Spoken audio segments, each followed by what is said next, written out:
Берік, Шымкенттің тойы сияқты 500 адам күтіп тұрған жоқсың, тез кеңсеге кел. Бірақ ақша жоқ, біз бір командамыз ғой. Сенбі күні демалып отырғанда бастығың, Аврал, шұғыл кеңсеге жет, бірақ қосымша ақы болмайды деді ме?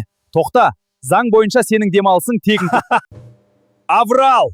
Тоқта, демалыс және мереке күндері тек қызметкердің жазбаша келісімімен ғана шақырылады. Келмесең сөгіс берем. Сенбі күні шығудан бас тарту үшін сөгіс беруге не шығаруға құқың жоқ.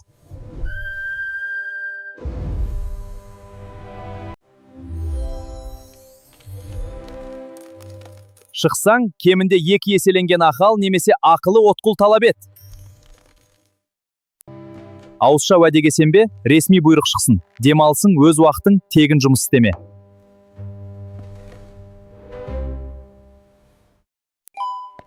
Жаным декреттен қайтты, орны басқа адамда. Заңды ма? Бастық орынды сақтауға міндетті ме? Келесі серияда талдаймыз. Ойыңды пікірге жаз және арнаға тіркел.